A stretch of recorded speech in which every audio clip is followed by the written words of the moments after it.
Salut tout le monde, c'est Anto de la team horrorscaryweb.com. Nous attaquons aujourd'hui une nouvelle chronique de film et on va se diriger dans l'univers un petit peu particulier d'un des maîtres de l'horreur qui s'appelle David Cronenberg. Alors forcément, vous le connaissez, c'est un réalisateur qui a quand même une filmographie assez impressionnante avec que des bons films quasiment. Et parmi sa très bonne filmographie, moi il y en a un que j'adore et que je conseille fortement.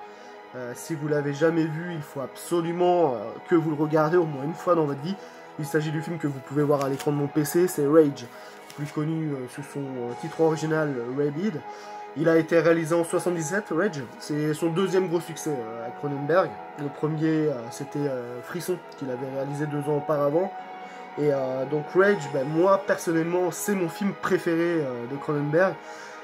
Je vais vous expliquer pourquoi. Alors tout d'abord, il faut se remettre un peu dans le contexte de la période où Cronenberg a réalisé ce superbe film.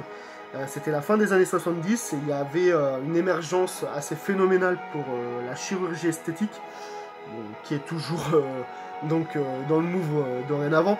Et c'est vrai qu'à la fin des années 70, ça venait d'apparaître et ça faisait vraiment... c'est un phénomène et David Cronenberg n'était pas pour et donc il va nous faire une petite critique de cette nouvelle société de consommation américaine qui se faisait refaire un peu le visage pour tout et n'importe quoi. Et il y avait un autre groupe point noir à la fin des années 70 et qui faisait des ravages, c'est le sida qui venait d'apparaître et qui faisait très très très peur à cette époque parce que donc on ne savait pas trop encore ce que c'était comme virus.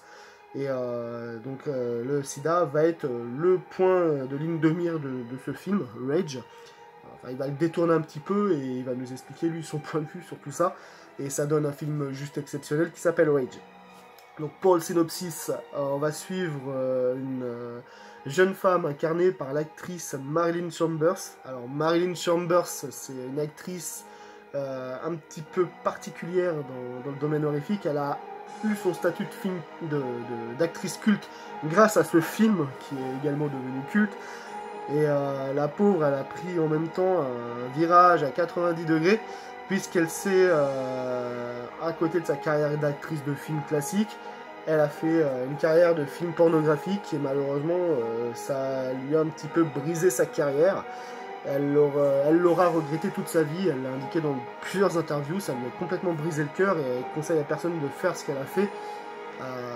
Sauf que bon, après c'était son choix et malheureusement donc elle est décédée, hein, cette actrice, un peu trop tôt à l'âge de 56 ans, certainement dû à tout ça. Et donc pourtant il y a des actrices qui l'ont fait et qui sont toujours là et qui ont fait une carrière honorable. Je pense par exemple à Brigitte Lahaie, qui était l'égérie de Jean Rollin dans les films d'horreur et qui faisait à côté du porno. Là, elle, Marilyn Chambers, elle a peut-être pas eu les épaules assez larges et du coup, ça lui a complètement bousillé la vie. C'est dommage parce que vous verrez que dans Rage, elle a vraiment un rôle exceptionnel. Elle joue très bien. En même temps, faut dire, le rôle, il est superbe. Et il me fait penser un petit peu. Alors, je pense que le réalisateur de La Mutante, il s'est un petit peu inspiré du personnage de Rose, hein, du film Rage, pour faire sa mutante, parce que vous verrez qu'ils ont pas mal de similitudes, les deux personnages. Deux femmes à plastique juste exceptionnel et remplies d'humanité. Et on est tout de suite dans le kiff total sur le personnage, tellement on adhère, quoi. Le personnage gentil, vous verrez. Donc pour en revenir au film, donc ça se passe donc dans les années 70. La fameuse Rose, donc avec son petit ami, ils vont avoir un accident de moto. Du coup, elle va se faire brûler très très sévèrement au niveau du corps. Et donc pas loin, il y a une clinique privée donc, qui va prendre en charge Rose et son compagnon. Et malheureusement, ils ne peuvent pas les transférer dans l'hôpital le plus proche parce que c'est trop loin. Et vu dans l'état qu'elle est, s'ils n'agissent pas tout de suite, la pauvre risque de décéder. Et donc c'est une clinique un peu spécifique puisqu'elle est axée sur la chirurgie esthétique. Et les chirurgiens vont servir en fait, Rose va leur servir de cobaye pour une nouvelle expérimentation de greffe de la peau. Et malheureusement, donc ça va engendrer à la jeune femme un nouvel orifice qui va se situer sous le bras, donc sous le bras gauche, et donc cet orifice va lui servir d'organe pour manger, parce qu'au final, elle ne pourra plus s'alimenter normalement suite à cette greffe, et elle pourra se nourrir exclusivement que de sang, et par cet orifice, oui c'est un petit peu sur le coup, un petit peu barge, mais vous verrez que c'est juste génial.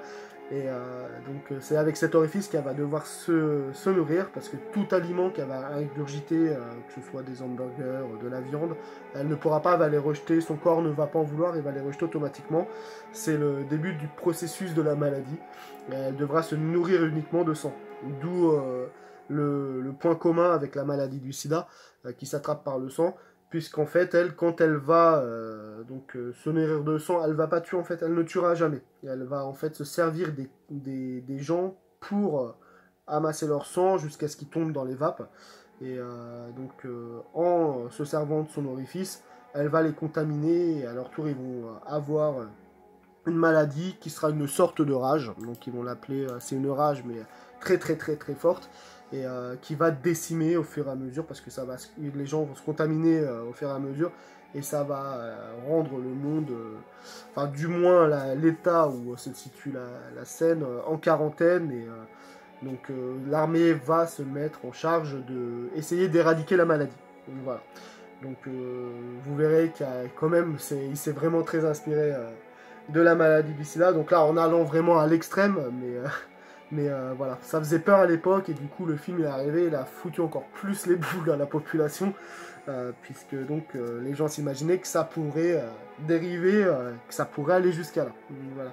Donc l'histoire elle est vraiment, vous verrez, exceptionnelle. Plus ça va avancer, plus ça va sombrer dans cette ambiance assez apocalyptique, avec tous ces gens qui vont commencer à paniquer. Vous verrez, il y a des scènes assez exceptionnelles. La scène du métro, entre autres. Et vraiment, on est dedans. On n'attend qu'une chose, c'est d'avancer dans l'histoire.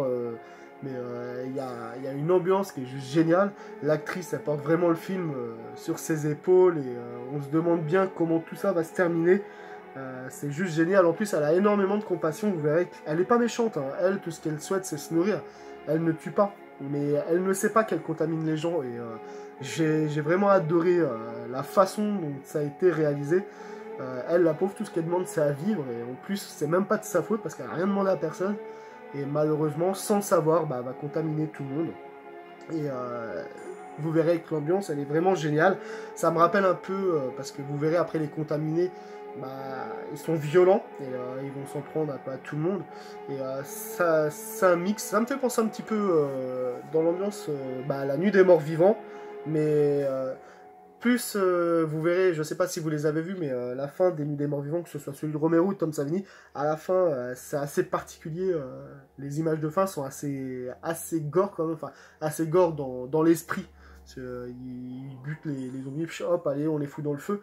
Et là, Raid, c'est un peu la même. Vous verrez qu'il a une image également de l'armée et de l'État assez violente, Cronenberg, puisque du coup, la seule solution qu'ils vont avoir, parce qu'ils trouvent aucun vaccin parce qu'ils vont essayer, hein, ils vont essayer de faire des vaccins contre la rage à la population.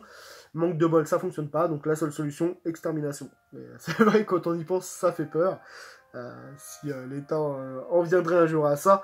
Mais là, c'est ce qui se passe dans le film, donc du coup, tous les gens qui vont être contaminés, la seule solution de l'armée, ça sera de tous les buter. Donc, voilà. Donc un peu le contexte, c'est juste énorme. Franchement, vous verrez que le film est vraiment très très passionnant, et il y a des scènes d'anthologie qui sont juste géniales. Je vous le conseille fortement. En plus, c'est un petit peu le côté vampire, mais du coup, sans l'être vraiment. Mais vous verrez, c'est un film un peu unique dans son genre. Il est exceptionnel, et alors vous verrez que l'image de fin, elle est ultra choquante. C'est une image, vous verrez, c'est une fin, et on fait juste génial, on a juste envie d'applaudir tellement elle est grandiose. C'est un final d'une noirceur absolue, comme très peu de réalisateurs le font, et j'adore ce genre de fin, ça me rappelle un peu le délire de Lucio Fulci à tout le temps vouloir faire des fins très très noires comme en fait, au final, dans la vraie vie, parce que dans la vraie vie, ok, il y a le côté bien, c'est cool, on est content, on est heureux, mais au final, ça finit toujours assez tragiquement. Ce qui est logique vu qu'on, de toute façon à la fin on s'en va, mais là c'est vrai que dans Rage, j'ai adoré la scène de clôture, elle est d'une noirceur absolue et il laisse voilà, le spectateur comme ça, complètement happé en se disant bah voilà, ma fin elle est comme ça, c'est noir, c'est limite le chaos et c'est vrai que la scène de fin elle est assez violente. Pas dans le... Parce que vous verrez, le film n'est pas énormément... Il n'est pas très gore. Hein. Bon, il y a des scènes d'attaque, mais il est d'une noirceur dans l'esprit, dans le message que veut nous faire passer le réalisateur. C'est pour ça que je vous le conseille vraiment ce film-là, parce qu'il est vraiment... Il est exceptionnel. C'est un film vraiment magistral qu'il faut absolument voir enfin, au moins une fois dans votre vie. Et il y a 2-3 lenteurs, mais comme tous les films de Cronenberg, il y a toujours un petit peu de lenteur. Et c'est pour mieux mettre en place cette superbe histoire. Le script, il est fou. Non, honnêtement, c'est vraiment un énorme film. Moi, c'est dans le panier du top 20 des films d'horreur, meilleurs films d'horreur, toutes décennies confondues. C'est un film vraiment avec un univers à part et j'ai vraiment adoré. D'ailleurs, ça me fait penser qu'il y avait un film récemment que j'ai pas mal aimé. Et c'est vrai que quand j'y repense, il a quand même pris beaucoup sur Rage. C'est le film Mulberry Street qui a vraiment aussi une ambiance assez particulière avec une fin vraiment glauque. Là, voilà. Si vous aimez pas trop les films anciens, parce qu'ils datent quand même de 77, dans l'esprit plus récent, vous avez Mulberry Street, beaucoup moins bien quand même, malgré qu'il soit vraiment déjà pas mal. Là, Rage, c'est un film juste exceptionnel. Et je vous le conseille fortement. Et donc c'est vrai que c'est les sujets qui sont exploités déjà qui sont assez glauques. L'image, ce que le réalisateur pense de la société, c'est juste énorme. Non, franchement, c'est un film à voir absolument. Je le conseille, je peux lui mettre qu'un 5 sur 5 qui est amplement mérité. Un film en plus qui est très très difficile à trouver en DVD à prix raisonnable. J'aimerais qu'un jour il fasse une superbe édition en Blu-ray pour ce super film parce que franchement, il le mérite amplement. Un film exceptionnel.